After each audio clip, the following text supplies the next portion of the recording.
Mixed reality offers a combination of the realism of VR and the utility of training in a real physical cockpit environment. It really is the best of both worlds.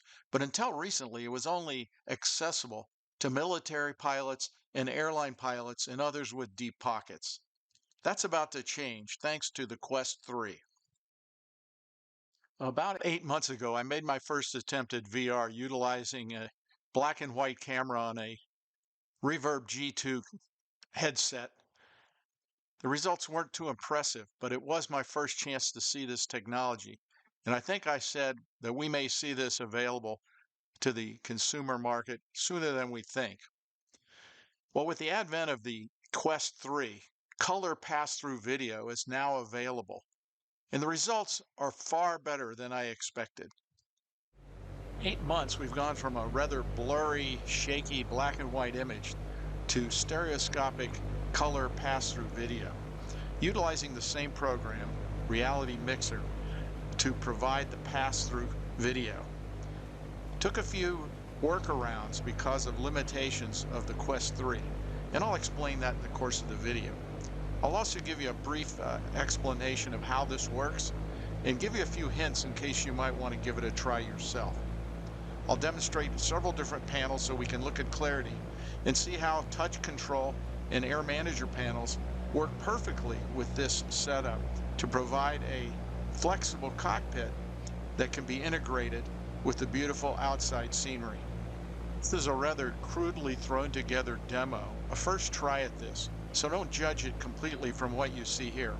But I think when I'm done, you'll see the potential for this technology. And as headsets get clearer and clearer and cheaper, there's no doubt that this will be the way to train pilots in the future. The real amazing thing is that this technology is available on a headset that costs about $500, and that's the introductory price. Let's talk about the Quest 3. If you watch my channel, you know I've been interested, some would say obsessed, with mixed reality flight training. That's because I spent a life as a pilot and I'm always looking for ways to make it more realistic. So I purchased a Quest and decided to give it a try. I've owned a large list of headsets, including the Vario Aero and the Pimax Crystal, so I didn't really know what to expect from a $500 headset. There's plenty of reviews out there for the Quest 3, but I'm just going to give you the basics. It really is a decent entry-level VR headset. First, it's affordable and it offers a great value for the price. Some features that aren't even available, like pass-through video on some of the more expensive headsets. While the resolution at 2064 by 2208 per eye isn't great, it's not bad either. Certainly acceptable, and the lenses make up for that. I think the Quest has some of the best lenses I've seen on any headset, offering really good edge-to-edge clarity on the displays, making them seem to be a little bit sharper than what they really are. Field of view is also quite good at about 110 horizontal and 96 vertical. And finally, the feature that caused me to buy the Quest 3 is the color pass-through stereo cameras. I really couldn't wait to see if it could be made to work with Reality Mixer to try mixed reality. Now here's where my quest, pun intended, got a little bit complicated. It wouldn't be fun if it was straightforward, would it? Anyway, the Quest 3 is a standalone headset, which means it has its own computer and operating system. It can use the Oculus software. For some reason, Meta hasn't changed that name yet, to communicate with a desktop computer using either a cable or high-speed Wi-Fi. There's a program called Virtual Desktop that can run on the Quest that allows you to run desktop applications and to manipulate your computer from the headset. You can also run Steam VR applications on your headset by utilizing Virtual Desktop. Now, this is required because Reality Mixer is a Steam VR application only, as far as I know right now. And I decided to use X-Plane 12 because I had a Steam VR version of X-Plane 12. Now, according to the developer of Reality Mixer, the Quest does not allow developers to access the video feed from the cameras. So it required a very novel workaround to get this to work.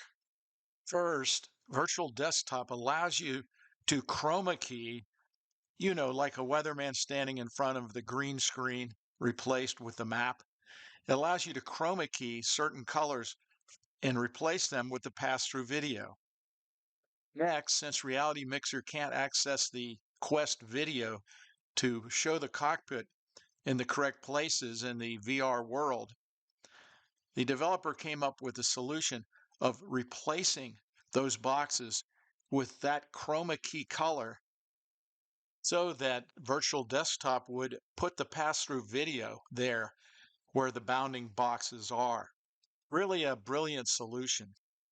Unfortunately, since the Oculus software, Virtual Desktop, and Steam VR all have their own dashboard controls, it was more complicated than I had hoped. Took me a little while to figure it all out.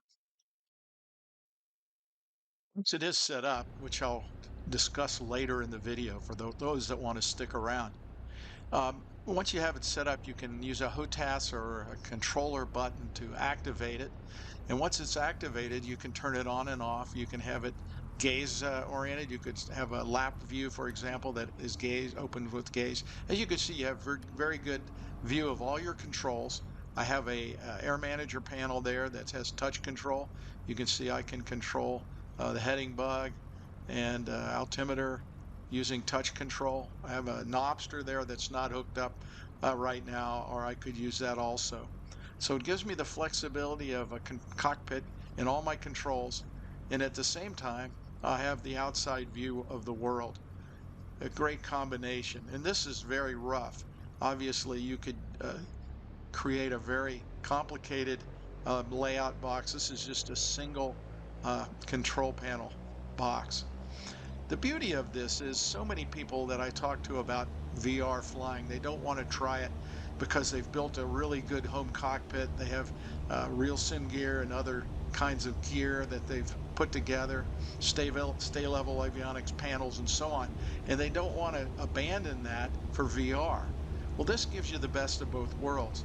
You can create a mask that perfectly allows your panel to show through, and at the same time, you have this outside visual that's 3D, beautiful, and nothing that you can compare to in a flat screen monitor.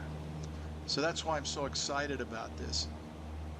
Now this image is a little bit misleading because it's a 16:9 aspect ratio. And you can see I have to really look down to see the controls because the top, 20 degrees and the bottom 20 degrees of the vertical field of view is not being seen right now because it's not in the view. The problem is, well, it's not really a problem, but the clear lenses mean that I can keep my head pointed straight ahead and look down with my eyes, glance down and see the controls, to see my lap, look up and see the overhead panel. And that's not going to show on the video because I'm not pointing my head that way. I know when I first got reading glasses when I was flying, they always said point your nose at what you want to look at. But in this case, the field of view is so large that I can just glance around and see everything I need to see. I really was surprised this became available in the last 8 or 9 months since I filmed that last video. But the whole VR market is moving very fast now, and there's a lot of pass-through video, mixed reality headsets coming along, not the least of which is the Apple unit that'll be coming out. Now, why I used X-Plane? X-Plane has been really a problem with VR until now. They're finally starting to get things nailed down. As you can see, the scenery is just not quite as good as what we have with Microsoft Flight Simulator. And I'm hoping that there'll be some way to implement this system with that also. I don't see why not. It would really be nice if there was some way built into a virtual desktop or even the simulator itself to create these kind of boxes that could be edited to create a chroma key that could be used with this headset. You know, as a lifelong pilot, career pilot, when I got involved in flight simulation, It was very difficult at first. I required skills that I didn't have, like being able to change the view with a hat switch and lots of other things that just didn't carry over. Couldn't fly the airplane with a mouse and a keyboard. I wanted all the controls. I wanted to be able to have a dedicated instrument panel. That's why I got involved with the guys at Sim Innovations, and then encouraged them to do touch control. And of course, came up with the idea of the Knobster, and then multi monitors too. I didn't want to be using track IR and things like that. I wanted to be able to look around, and started using three monitors, and it just carried forward. And when I got into VR, I was a bit distressed because I felt like I was moving backward. But I'm quite excited now because with mixed reality, we can take advantage of a lot of those technologies like Air Manager and touch panels, Knobster, and so on, and home built cockpits can be used in the great VR environment.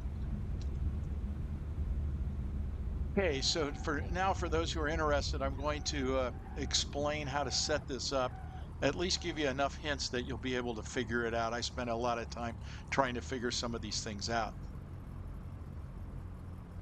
Once your headset is connected to your computer and you've launched Virtual Desktop, the first step is to click the left menu button and pull up the menus and select streaming, and then go down to VR pass-through, make sure it's enabled, and click configure, and then select a color. You can see I picked a hot pink because I thought the presets of white, black, green, and blue might occur naturally while flying.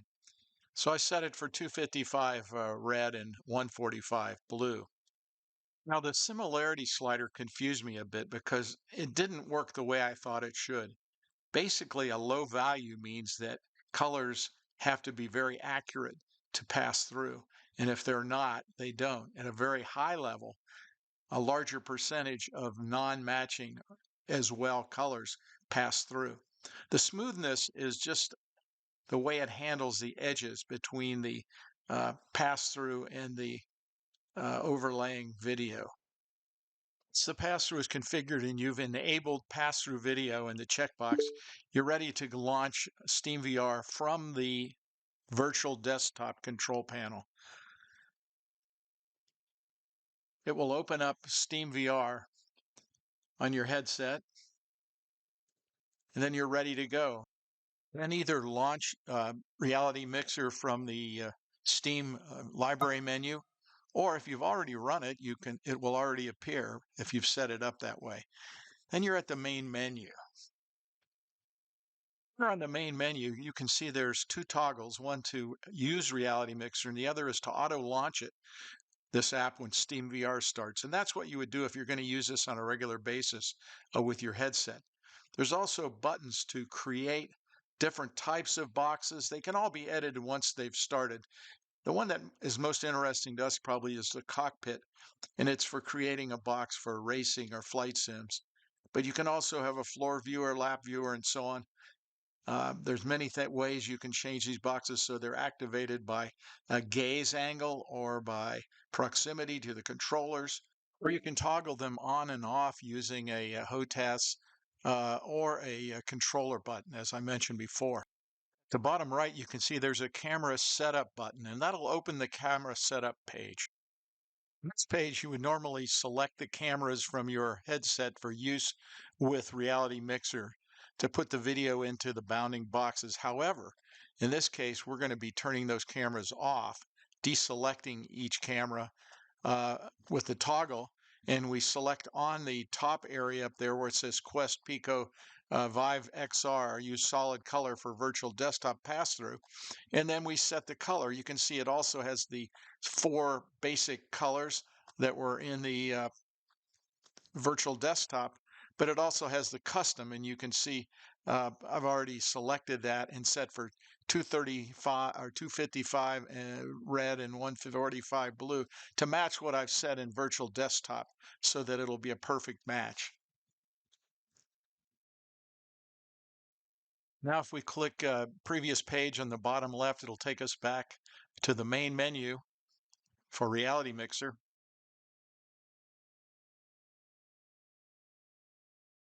And if we select Edit Camera Boxes on the bottom left, we go to the Edit box dialog where you have the options. You can click previous, next, and back and forth and cycle through the different boxes. And as you do, you have options to move them and rotate them and resize them. You can also check the box there to move, rotate size boxes using the keyboard and follow the key arrangements there to move the boxes, level them, move them, resize them, and rotate them, and so on, if you want to do it in a more precise, controlled way. Again, to show you that in action, let's click Edit Camera Box. You can see our transparent camera box there. We can move that around by just grabbing it with the grab button. We can move the sides in and out using the track button. We want to cycle through more than one box. If we have them, we can use the either click on, but you can see here we'll pull that in and out. We can grab any of the sides of the box.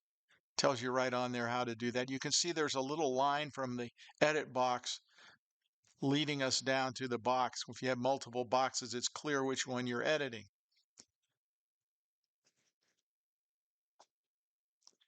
And what we're going to do now is go back to the edit cameras, and I can't quite show you that, but I'll get around it here and move the box out of the way. And we're going to exit the edit, and we're going to go click edit camera, and then let's change the color to green. Now you can see now, because the pass-through color doesn't match virtual desktop, we see this nice green box here, and we can take that green box and move it around. That's what it would look like if we didn't have the pass-through set correctly. And you can see again, pulling the trigger to move it in and out, grabbing to move up, down, and we can move that around and put it wherever we want. Also wanted to put a glass display up on a screen so you could see how that looks used. This is just a popped out G1000 on that 15.6-inch monitor, just to give you an idea of what that looks like. Again, a nice view of everything in the cockpit, and of course, if we had a wide cockpit, it would be even more impressive. Finally, one more demo using the square aspect ratio so that you can get a better view of what you can actually see in the headset. You can see the controls are more visible, and you can see a lot more of the cockpit. You can see the rudder pedals in your knees and so on, and you can see a lot higher in the front too. And just to show you that, get a feel for that as we just make a little short flight here. Bottom line is, the clarity could be a little better, but this is getting there quickly. And I think just a matter of time before this is going to be the way we're all going to be flying our simulators if we're doing any serious flight training.